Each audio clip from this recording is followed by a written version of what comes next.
Welcome to Rising Tide Startups, where today's most exciting solopreneurs share their startup stories. They also deliver tangible strategies that they would implement personally if starting their business over today.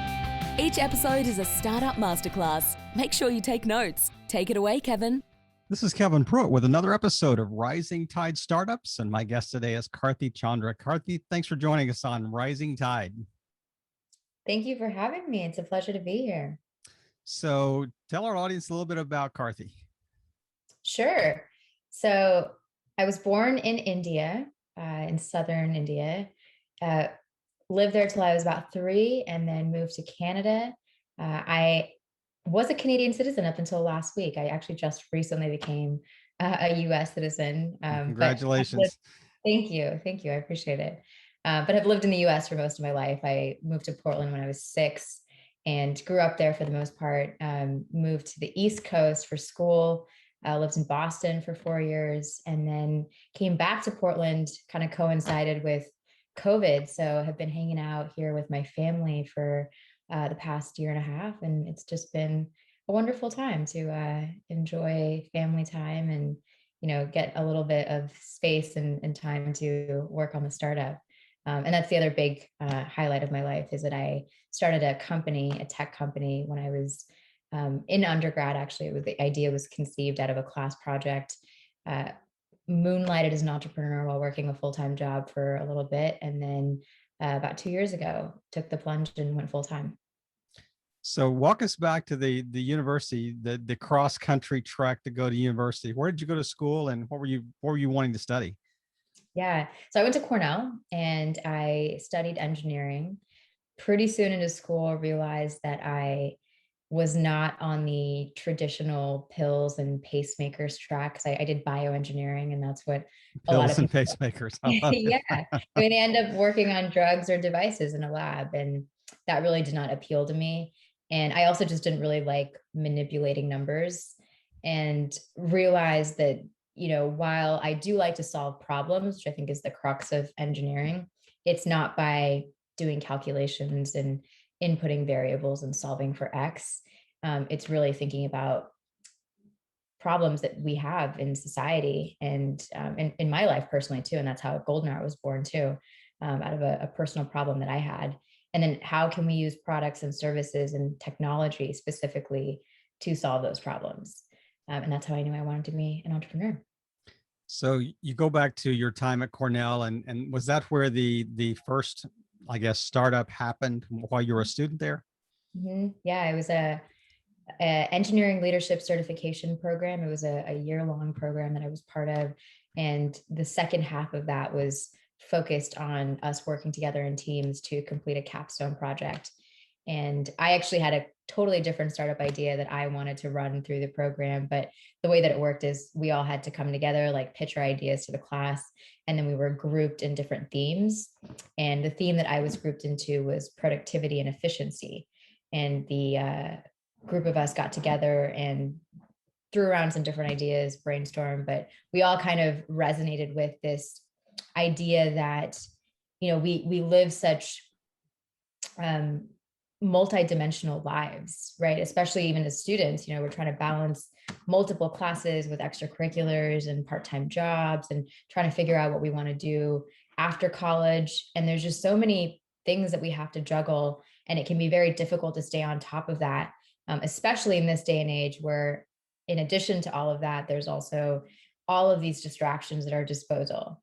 And so as a young person trying to navigate life, it can feel incredibly daunting and overwhelming trying to figure out what is the most essential and important thing for me to do right now. And we wanted to create a tool that would help them first define their goals, what's important to them, but also remind them of those goals at opportune moments. And so the earliest version of Goalden Hour was just an app that would connect to your calendar. It would detect when you had free time. So it would detect your golden hours, and then it would message you and let you know about all of the goals that you have expressed interest in pursuing, and try to get you to work on your goals during that time rather than other activities that might detract from your goals. So the back end of an app like that, I mean, what do you have to figure out like what's the API with each different type of calendar? What did you have to solve for? Like if I'm using Outlook calendar, if I'm using Google Calendar, if I'm using the iPhone calendar, I mean, how did you make your app kind of adapt to the different calendar systems? Yeah.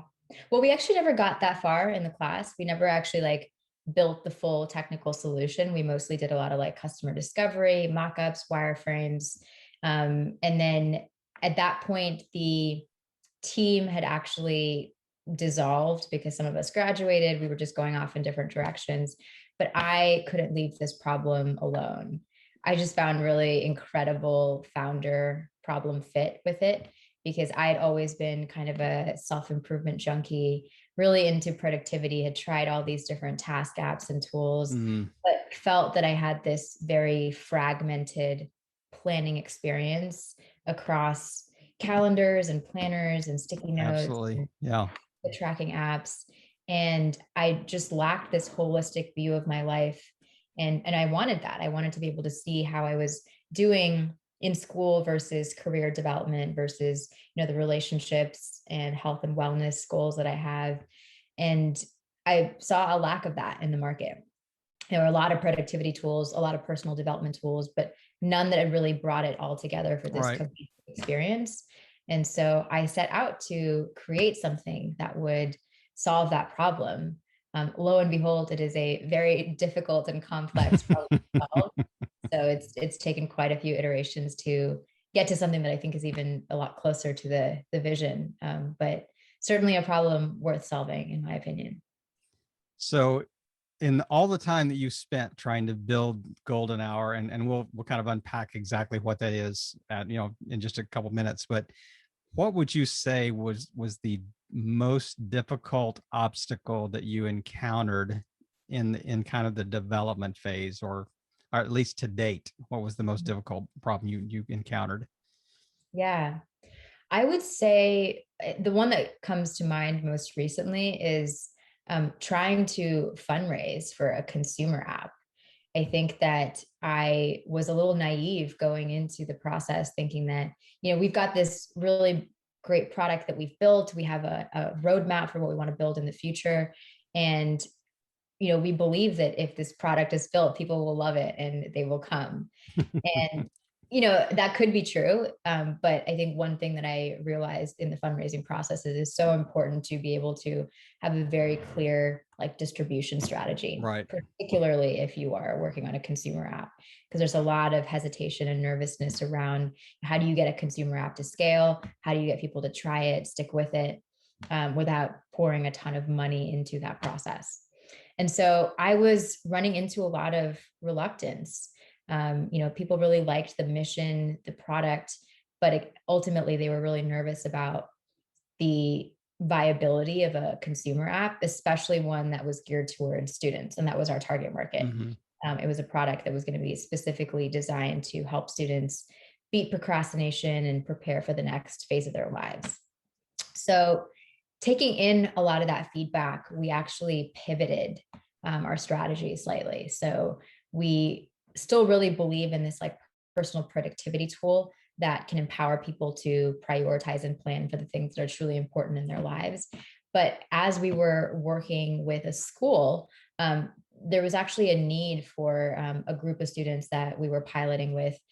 They were prepping for a fellowship and they had a career coach slash advisor who was working with them. And she wanted access to the goals that she was collaborating with them on to help them prep for this fellowship. So we ended up spinning up a really simple companion app to Golden Hour, essentially like a portal view for a coach, a mentor, an advisor, anyone in that sort of capacity to oversee another group of people to have access to specific goals that they've shared with them. And it was one of those moments where, something wasn't working. I still believed in this like long-term vision that we had for Golden Hour, but Hmm. I realized that we needed to find another path. And lo and behold, a path sort of appeared very naturally.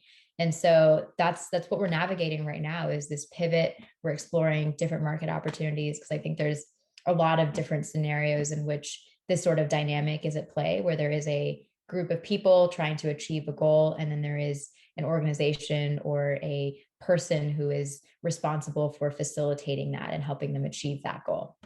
And so, Yeah, wow. yeah, it just sort of happened that way. And I realized that, this is an opportunity to do something different, something that is not the path that I had originally envisioned for Golden Hour, but could end up being a much easier path to monetization, to scale, to success, because it gives the opportunity for the product to be reinforced through a program or through a person.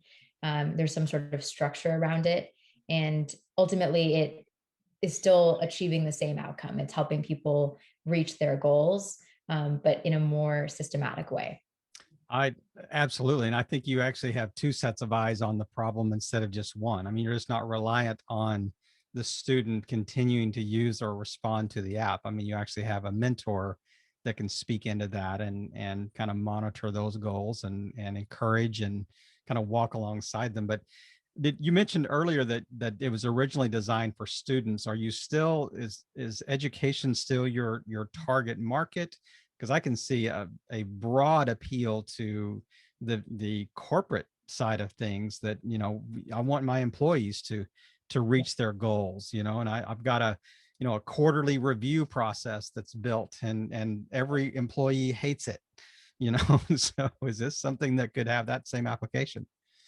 Absolutely. And that's actually one of the markets that we're exploring right now too, is the enterprise space. Because I Hmm. think, like you said, a lot of organizations, they set goals at the beginning of a quarter, the beginning of the year, and then very often they aren't revisiting those goals until the end of the quarter or the end of the year. Right. And at that point, it becomes an evaluation of how you did towards that goal. But what the employee or the manager has to do is try to remember all of the things that transpired in order for that person to work towards that goal. Right. So, I mean, I've had this experience. I've talked to a lot of people have had similar experiences where they spend a lot of time before their appraisal trying to pull together different threads of information to figure out what I actually did to achieve this goal and use that to inform the performance evaluation of that particular goal.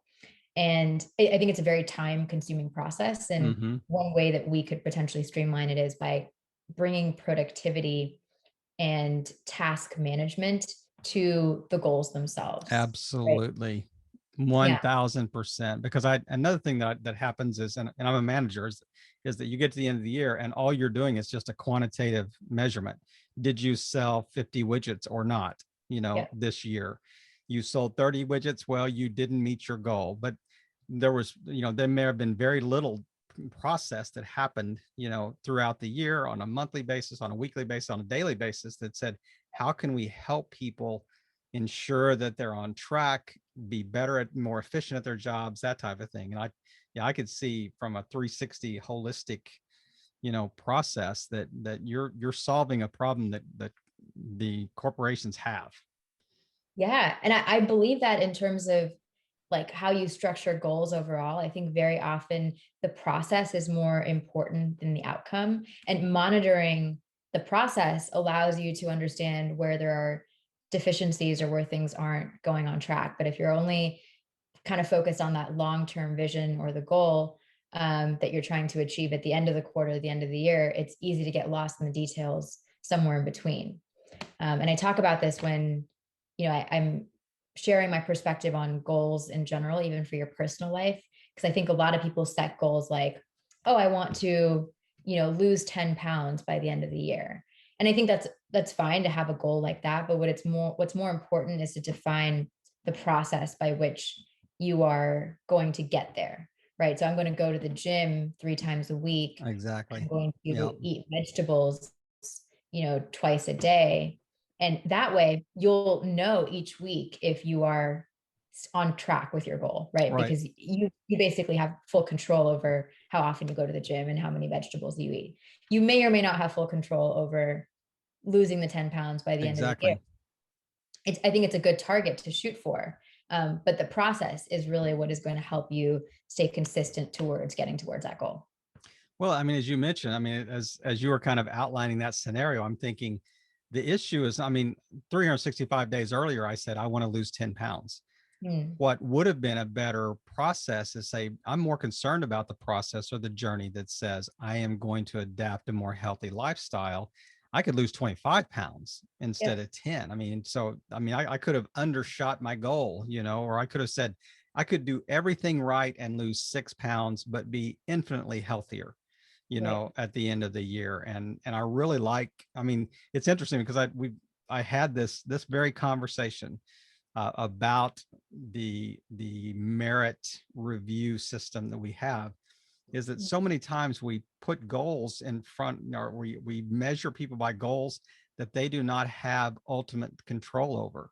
Mm-hmm. And so we are worried more about the outcome than the process. I mean, they may just be one piece of the puzzle. And if three other people don't do their jobs, they could do everything perfectly right and still fail in meeting their goals. And Yep. I'm thinking that's not that is not an equitable system. That's not a productive system. It's not even a fair, if you want to use the F word, fair, Yep. system in place. So I really like what you're doing, and the productivity tools to help people incrementally, daily, hourly, even, through the process. Absolutely. And I think at the end of the day, it's also really important that whatever tools or systems support that person holistically, right? Like this isn't just about how you show up at work, but it's also how you show up in the rest of your life, which allows you to Right. show up Right. better. So yeah, enterprise is definitely one of the markets where I think there is a lot of potential for Golden Hour to grow into. I do think that it is a pretty saturated market with very sophisticated tools already out there. So I'm thinking more of it as an opportunity for us to grow into something like that as our product evolves. Right. But for now, we're definitely looking at some markets where there is an opportunity for us to really fill a gap and differentiate ourselves, given that there aren't solutions like this that both help on the productivity and personal development Yeah. side. Yeah. You mentioned something earlier that I wanted to kind of circle back on. That you said, I've tried a lot of productivity tools and to-do lists and all these apps, we downloaded, had them on our phone. We've all, all of us, if we were honest, have probably done something similar to that. What it seems like the big elephant in the room in the productivity space is, how do you move somebody from information to Yep. application? How Mm, do you get them to move off of ground zero? I mean, I can know that it's good for me. I can understand that, I have that in my mind, but how do you get me to actually walk that out? yeah. It is the question of the century. um, it's not easy, and I think ultimately it comes from the person wanting to change and deciding to change. And I also think it starts with small steps, Yeah. right? Very often we declare that we're going to turn over a new leaf and do everything differently, and then it just feels so daunting. Like there's just so many areas of life that we want to improve in, and if we try to do them all at once, then it's unsustainable. I think the best way to go about it is to just like start with one area of life and one habit that you want to build, right? So if you want to foster relationships in your life, you choose one thing, like I'm going to call my grandmother twice a week, and that's the one thing that I'm focusing on, and I try to hit that target, and then next week I can either bump it up, try to talk to my other grandma too, or I could add another habit on top of it, right? So maybe spending time with my friends is another way that I can foster relationships, and I want to do that once a week. So I think the best way for people to drive true behavior change is to think about, what area of life do I want to improve in first? And I think first that starts with figuring out what are the different areas of life that are important to me. For most people, it's things like health, fitness, diet, nutrition, the relationships in your life, school or a career, and then fun, adventure, travel, those kinds of things, and Right. then there's also financial well-being. So again, we're multidimensional beings. There are a lot of different aspects of our lives, but if you want to just pick one area of life where you think you need the most improvement, and then find one habit that you want to build, and likely the best way to build consistency with a habit is to do something that you can do every day and then like make it very tiny, right? So like I'm going to Mm, walk every day, but I don't necessarily have to walk a mile every day. I could walk around the block. I could walk for 2 minutes. You could even say that like the tiniest thing that I'm going to do is put on my sneakers every day. Whether or not I go on the walk, I'm going to put on my sneakers as soon as I, get out of bed. And most days that will lead to you walking. Some days it won't, but at least you've built consistency with the habit of putting your sneakers on, which enables you to um, be more consistent with this habit that you're trying to build around exercise. yeah, So, I love that approach. I mean, and so when you're looking at adoption for Golden Hour, are you building systems around that? Like, are you teaching the users of Golden Hour? Are you saying here is a productivity system? Here is this how many goals you probably should have to start out with? I mean, is there kind of a foundational, I hate to use the word training, but kind of preparation, like a mental preparation, or is it simply the tool itself? so right now it's simply the tool itself. We haven't built a lot of the supports around it, but we have been planning and wireframing a lot of what the future vision for the product would look Hmm. like. Part of it, like you hit on, is an onboarding experience that makes it really easy to just get set up with enough in Golden Hour that you can have a daily experience with it that is valuable, but not too much that it all of a sudden feels overwhelming Right. and like you're just overloaded with a bunch of stuff to do. I think another piece that we want to bring into the product around building daily consistency is getting people to plan and review their day. I think that is Mm, so critical to yeah. achieving your goals and ensuring that you make the most out of each day is just a couple minutes at the beginning to intentionally think about what do I want to accomplish today, taking into account all different goals in different areas of life, and then kind of picking and choosing which pieces you want to pull into your schedule. And then at the end of the day, doing an evaluation to figure out, did I actually achieve the things that I set out to do? If not, why? What derailed my day? And if I did, I should feel really good about it. Yeah. I want to be motivated to keep hitting this milestone of getting as many things done that I had planned to do. And I think that also helps you build more awareness of how much time things take, Mm, how your mood might fluctuate over the course of the day. You might realize that you keep planning for this workout that's going to happen in the evening, but by the time the evening rolls around, you just don't feel like it. And right. that might allow you to decide that I need to work out earlier in the day during my lunch hour or first thing in the morning so that I'm not hitting that slump. Got a little more energy. Yeah, Exactly. exactly. Is it Exactly. is it true if you have more than three priorities, you have none? I think it depends on the person. I generally, what I like to do for myself at the beginning of a week is pick three of my top goals that I have listed in Golden Hour, and then figure out what I want to do to achieve those goals. Now, that doesn't mean if one of those goals didn't make it to the top of the list, I'm not going to work on it. Right. It just means that there is an emphasis or something that I prioritize over other things on any given week.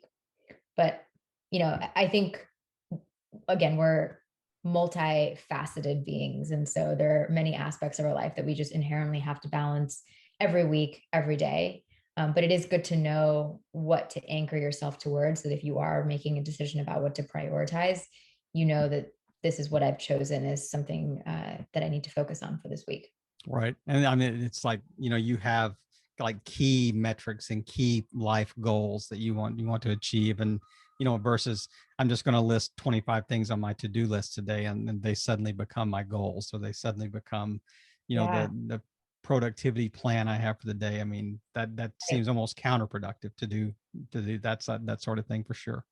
Exactly. And I think one of the things that people have really resonated with in Golden Hour is the fact that, if you use it correctly, everything is um, sort of outlined through the lens of a goal, right? So even Right. things like laundry, which you wouldn't think of as a very like fulfilling activity, well, it does help you achieve the goal of keeping your space clean or staying organized. And Hmm. that is a goal that allows you to operate from a place of ease and efficiency in your life. And so I think when you consciously are thinking about everything on your to-do list and what outcome or goal that it fulfills, it puts things in a totally different perspective where you can kind of understand the why behind everything you're doing. And that helps you make a better decision about whether it should float to the top of your priorities. And I mean, and like you mentioned, I mean, we're multifaceted, and it's not like each one of these areas is its own island. I mean, it is integrated in everything else that we do. You know, every Totally. area of life affects, something else. But let's drill down a little bit more on the side, the business model behind Golden Hour. And so walk us through the process. Is the business model a freemium model? Is it a I mean, is when you're trying to build value and trying to show value to a potential investor, is it number of users? Is it usage? Is it retention? What are the key measurements that you're trying to show value to someone that would invest in Golden Hour? Yeah. Well, for a productivity tool, I think hands down, engagement and retention are really important. Most productivity tools are notoriously hard to stick with. So if we get Mm. people to use a product consistently and it's helping them achieve goals in their life, I think that is the ultimate value that we would provide. Up until very recently, like I said, we were a purely consumer product. The business model was freemium, so the product itself is free to use, but what you would pay for is integrations. So if you wanted to connect your calendar, or as a student, if you wanted to connect Canvas or a learning management system, that Hmm. would allow us to pull in all your class schedules, assignment deadlines, exam dates. Those would all be paid features. Since we've now pivoted to kind of like walking the line between personal productivity within B2B settings, Right.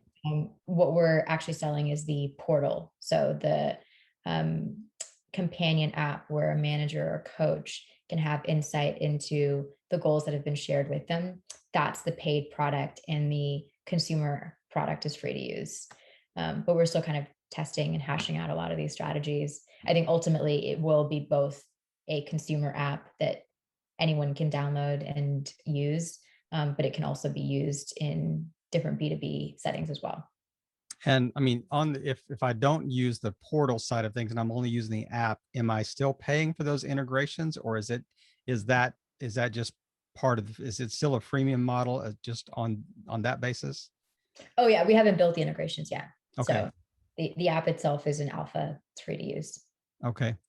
So what's the outcome? What's the moonshot, the upward, pointed hockey stick to the right? What is your vision of, say, the next 3 to 5 years?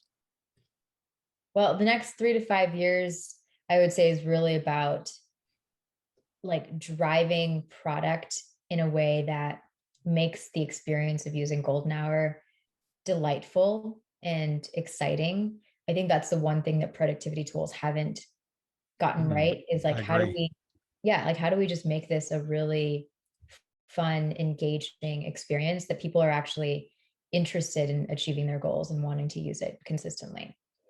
Um, Right. Beyond that, I mean, I would say like moonshot goals. This isn't really just about helping people manage stress and get fit and stay organized. We're radically trying to change the trajectory of humankind by helping people take small steps towards being healthier, more eco-conscious, and more compassionate.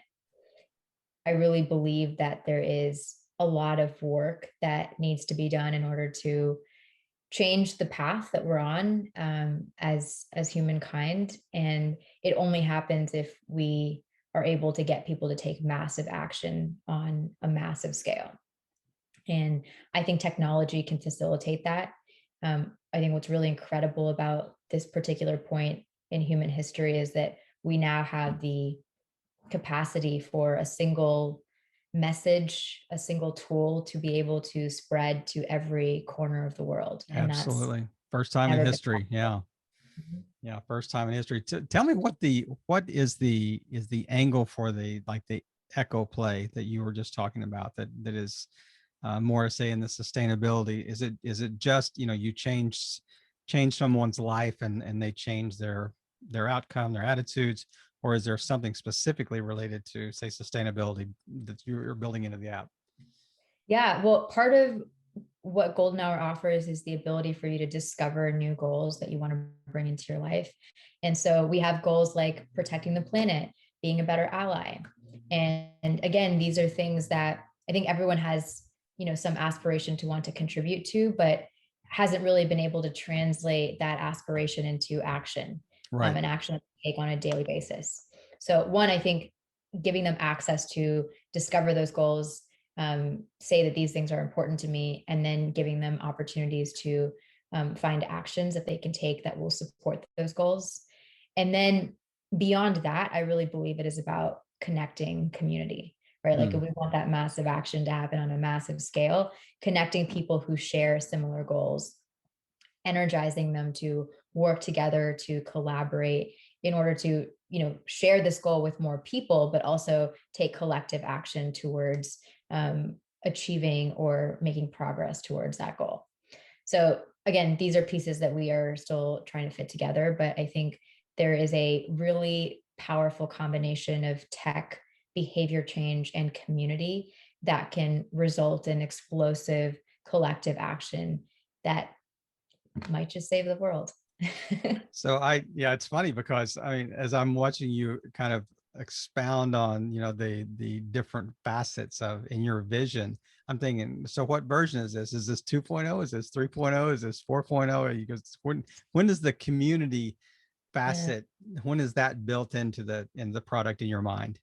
Yeah. Well, it's something we're experimenting with right now. We actually launched a community engagement platform on Mighty Networks. So it's not connected to the product, but it's kind of Right. a way for us to test this concept of, people being able to congregate over shared goals, Yep. and get connected to accountability partners who are going to help them stick to their goals, and also be able to find other people who maybe share the same profession as they do, so they can find synchronicities and share experiences. So it's a way that we're testing it, but I think ultimately we'll have to tie back to the product in some Mm-hmm. way. um, in terms of what version we're on, I mean, I don't know if I'm even keeping count at this point. There's been a couple of iterations. I would say this is like version 2.0 of, like, a product that is usable, something that we've deployed to a larger group of people. But I would not be surprised if there were many more versions to come. And maybe it's not versions, maybe they're simply just, iterations or Yeah, improvements to existing exactly. versions type things, or tiny Exactly. pivots. But All fluid. what have you seen in the last, I'm guessing 12 months? I mean, how has COVID impacted, kind of the rollout of Golden Hour? And, have you seen kind of early beta tests, that you're trying to run as you're launching this? Have you seen any impact that COVID had on that? Yeah, I think there was definitely an interest during COVID to like rethink our lives, Mm-hmm. I right? would Like agree. what are the goals that I'm trying to achieve, and how have they shifted now that we're in lockdown, right? So like going to the gym may not be something that is as plausible now, or at least it wasn't. Right. It was compared to over a year ago. And so like rethinking, how are we adopting new habits, new routines in our life that adjust to the circumstances that we find ourselves in.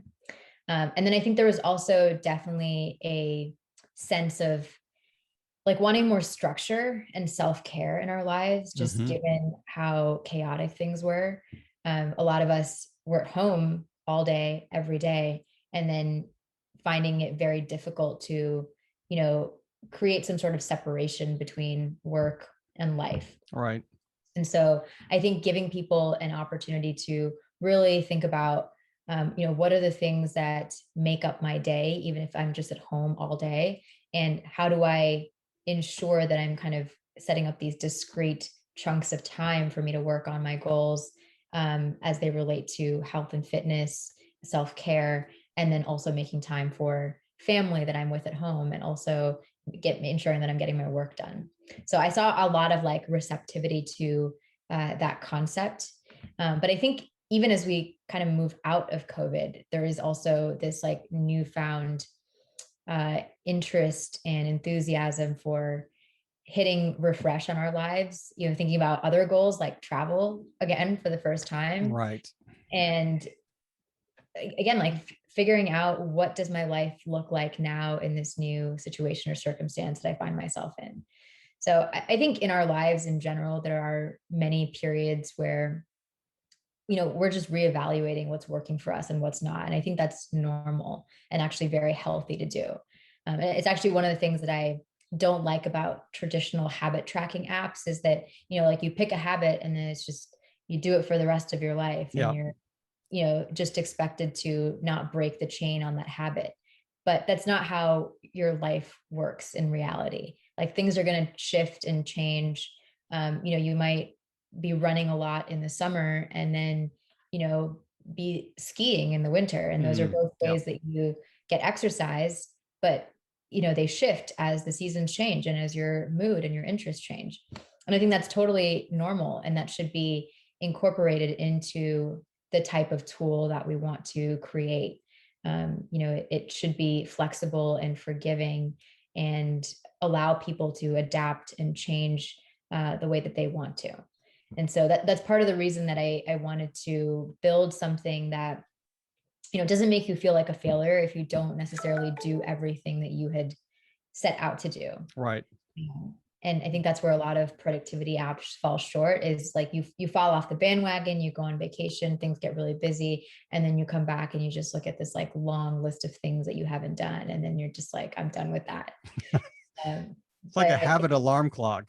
It's like it just reminds me that I failed to meet my goal, over and over and over again. And you put so much thought into this and the development of this. And I mean, I love the way that you were talking about that, even coming out of COVID, we're different.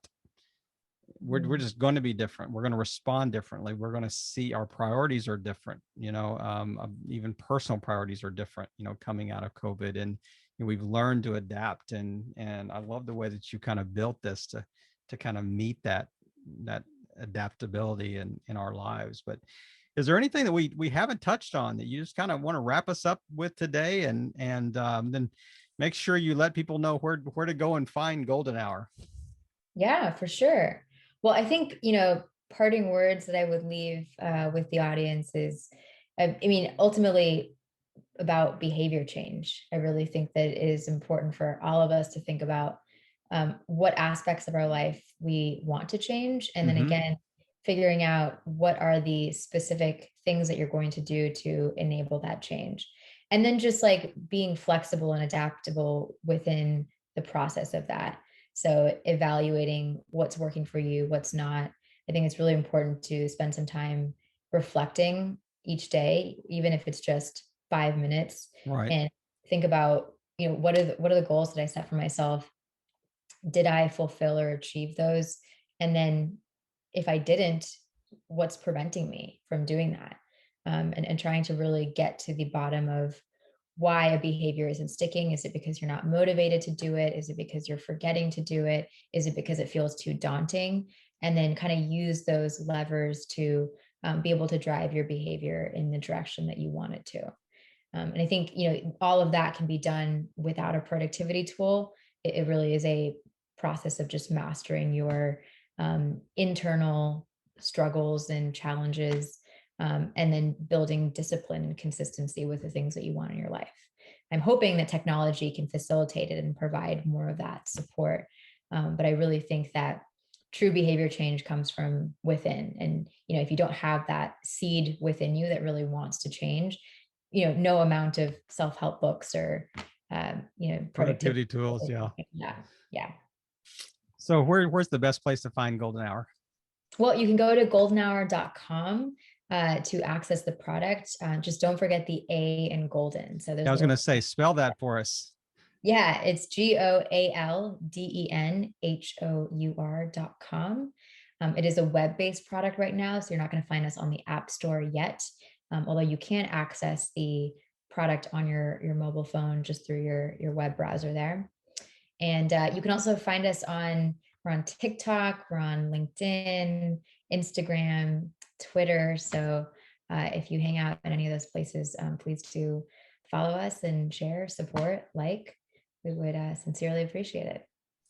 And if you follow Karthy closely, one day you're going to see a TED Talk. You're going to see a productivity book that she's written based on the feedback she's gotten through Goalden Hour. And Karthy, we want to thank you again for just taking time to share your story and really share your insights, with our audience, and just playing your part in helping all boats rise in a rising tide. Karthy, have a great weekend. Thank you so much. It was an honor to be here with you, Kevin. Another episode in the books. We hope you heard some great takeaways. Don't forget to subscribe and leave a 5-star review on iTunes and YouTube. As always, thanks for listening to Rising Tide.